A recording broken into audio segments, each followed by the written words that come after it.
ABN Marathi news मध्ये आपल्या सर्वांचं स्वागत आहे। ताज्या बातम्यांसाठी एबीएन मराठी न्यूजला सबस्क्राइब। चंद्राम चव्हाण गुरुजींची प्रेरणा ज्योत प्रज्वलित राहिली पाहिजे। माजी केंद्रीय गृहमंत्री सुशीलकुमार शिंदे। चंद्राम चव्हाण गुरुजींनी अशिक्षित बंजारा समाजाला विकासाच्या प्रवाहात आणले। जलसंधारण मंत्री संजय राठोड। दलित मित्र शिक्षण महर्षी चंद्राम चव्हाण गुरुजींच्या पूर्णाकृती पुतळ्याचं थाटात अनावरण। भारत स्वातंत्र्य झाल्यावर देशाच्या विकासात जेवढे समाजसेवकांनी योगदान दिले आहे तेवढेच योगदान स्वर्गीय चंद्राम चव्हाण गुरुजी यांनी सामाजिक आणि शैक्षणिक क्षेत्रात केले आहे। गुरुजी हे माझे दैवत आहेत। त्यांच्या सामाजिक आणि राजकीय विचारांना वसा घेऊन मी पोलीस अधिकारीचा राजकारणी बनलो। आपल्या बंजारा समाजाच्या विकासासाठी उल्लेखनीय कार्य केले आहे। गुरुजींनी बंजारा व इतर समाजास चेतना आणि प्रेरणा देण्याचे कार्य केले। शिक्षणापासून वंचित असणाऱ्या समाजाला प्रेरणा दिली। गुरुजींची हीच प्रेरणा ज्योत अखंडपणे प्रज्वलित राहिली पाहिजे असे मत देशाचे नेते तथा माजी केंद्रीय गृहमंत्री सुशीलकुमार शिंदे यांनी व्यक्त केले आहे। यावेळी व्यासपीठावर राज्याचे जलसंधारण मंत्री संजय राठोड, सुभाष चव्हाण, माजी आमदार सीताराम मेत्रे, विश्वनाथ चाकोते, भारत जाधव, माजी आमदार दत्तात्रय सावंत, सीताराम चाकोते, माजी आमदार प्रकाश येरगुलवार, पंढरपूरचे BP रोंगे, माजी आमदार शिवशरण पाटील, BK नाईक, मूर्तिकार विजय गुज्जर, आमदार देवानंद चव्हाण, माजी न्यायाधीश नामदेव चव्हाण, चेतन नवरटे मान्यवरांच्या हस्ते कळ दाबून पुतळ्याचे अनावरण करण्यात आले। तदनंतर परिस्पर्श या चंद्राम चव्हाण गुरुजींच्या जीवनावर आधारित स्मरणिकेचं देखील मान्यवरांच्या हस्ते प्रकाशन करण्यात आले। यावेळी प्रमुख मान्यवरांचा बंजारा समाजाची शाल सन्मान चिन्ह देऊन विशेष सन्मान करण्यात आला। दरम्यान कार्यक्रमात राज्याचे जलसंधारण मंत्री संजय राठोड यांनी देखील आपले विचार व्यक्त केले। चंद्राम चव्हाण गुरुजी यांच्या सामाजिक आणि शैक्षणिक क्षेत्रातील कार्याचे कौतुक केले। अशिक्षित, अज्ञानी, व्यसनाधीन असलेल्या बंजारा समाजाला शिक्षणाच्या प्रवाहात आणले। शैक्षणिक संस्था स्थापन करून विद्यार्थ्यांना घडवले। समाजाला एक दिशा दिली। सर्वप्रथम त्यांनी शिक्षण घेऊन शिक्षकी पेशा अंगी बांधला आणि त्यापासून प्रबोधन कार्य सुरू केले। सोलापुरात शिक्षणाचे जाळे संस्थांच्या माध्यमातून निर्माण केले। गुरुजींच्या शैक्षणिक आणि सामाजिक क्षेत्रातील कार्यामुळे आज बंजारा समाज विकासाकडे वाटचाल करत आहे असे सांगत त्यांच्या उल्लेखनीय कार्याचे कौतुक केले। यावेळी राठोड यांनी शासनाच्या विविध योजना तांड्यापर्यंत पोहोचवून शिक्षण गंगा घरोघरी नेण्याचे कार्य करणार असल्याचे सांगितले। तत्पूर्वी कार्यक्रमाचे प्रास्ताविक मागास शिक्षण संस्थेचे अध्यक्ष सुभाष चव्हाण यांनी केले। यावेळी रवी चव्हाण, कार्तिक चव्हाण, सचिन चव्हाण, विवेक चव्हाण, किरण चव्हाण यांच्यासह बंजारा समाजातील अनेक मान्यवर उपस्थित होते। कार्यक्रमाचे आभार निवृत्त न्यायाधीश नामदेव चव्हाण यांनी मानले तर सूत्रसंचालन श्वेता हुल्ले यांनी केले। समाजसेवा मंडळ नेहरूनगर सोलापूर या संस्थेचे संस्थापक अध्यक्ष कैलासवासी यांच्या पूर्णाकृती पुतळ्याचं अनावरण करण्याचा आजच्या या कार्यक्रमाला उपस्थित असलेले देशाचे नेते माननीय सुशीलकुमारजी शिंदे साहेब, त्याचप्रमाणे महाराष्ट्र शासनाचे माननीय नामदार संजय भाऊ राठोड, जलसंधारण मंत्री, त्याचप्रमाणे या कार्यक्रमाला उपस्थित असलेले सन्मान्य सर्व प्रमुख अतिथीगण, त्याचप्रमाणे या भागातील सोलापूर जिल्हा, मराठवाडा, कर्नाटक, त्याचप्रमाणे नांदेड या विभागातून आलेले सर्व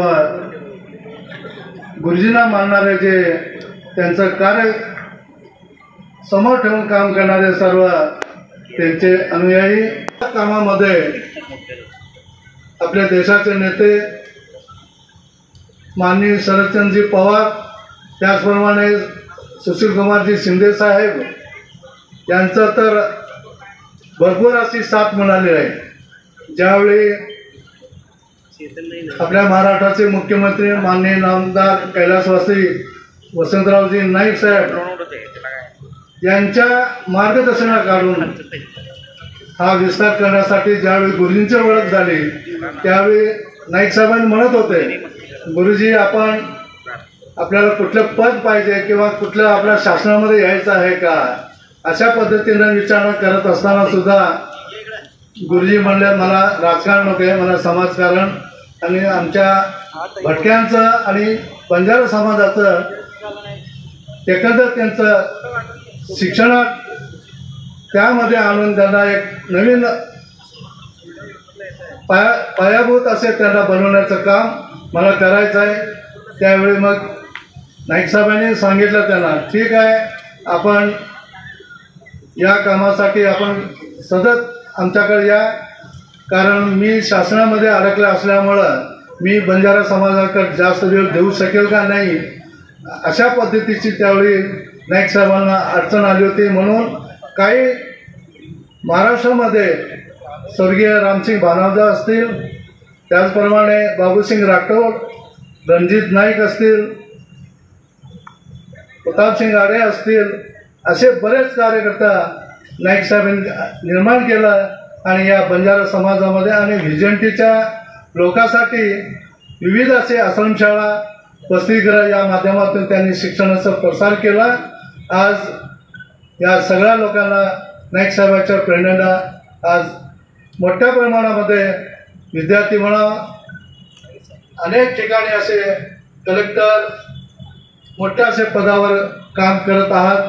त्या आम्हाला एकंदर या कामामुळं आमच्या संस्थेला सुद्धा एक उर्मी आलेलं आहे की आपण बी परत गुरुजींच्या पावलावर पाऊल ठेवून हा पुढचं कार्य आपण करावं. त्या उद्देशाने आम्ही या ठिकाणी निर्णय घेतला. कारण गुरुजी त्यांनी नेहमी म्हणायचं, संत कबीर म्हणतात, तू ऐसे जगा बैठ कोई का उठ. अशा पद्धतीनं गुरुजींना ज्या ठिकाणी बसत होते त्या ठिकाणी त्यांना उठ म्हणणारा कोणी निर्माण झालं नव्हतं आणि त्याच पावलावर काम करण्यासाठी आम्ही सगळ्यांनी संस्थेचे डायरेक्टर, संस्थेचे कर्मचारी एक कुटुंब म्हणून आम्ही काम करण्यासाठी या ठिकाणी आहे. बंजारा समाजाचं संघटन कसं होईल, त्यामध्ये अशा पद्धतीचं कार्य कसं होईल हे सुद्धा गुरुजींना सातत्यानं पाहिलेलं आहे. या ठिकाणी आपल्या सर्वांना हेही माहीत आहे की ज्यांना राहायला घरे नाही त्यांना घरं देणं, शेत जमीन नाही त्यांना शेत जमीन कसण्यासाठी मिळाली पाहिजे, अशा सुद्धा भूमिका त्यांच्या होत्या. आता ज्या ठिकाणी माजी आमदार मोदयांनी म्हटलं की राष्ट्रसंत तुकडोजी महाराजांचा विचाराचा प्रचंड प्रभाव त्यांच्यावर होता.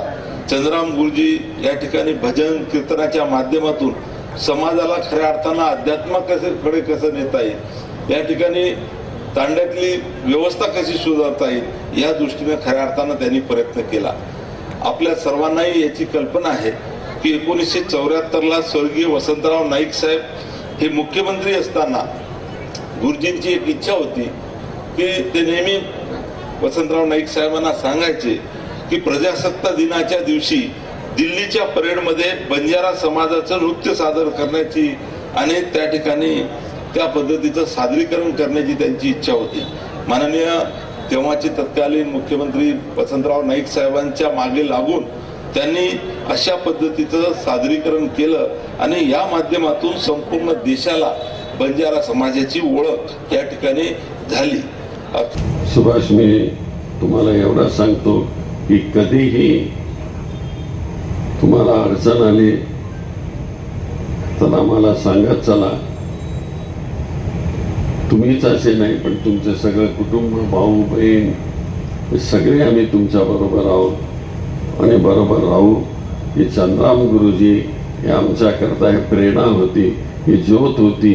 त्या ज्योती आणखी प्रज्वलित झाली पाहिजे अशा प्रकारची प्रार्थना करतो आणि मी रजा घेतो. जय हिंद, जय महाराष्ट्र.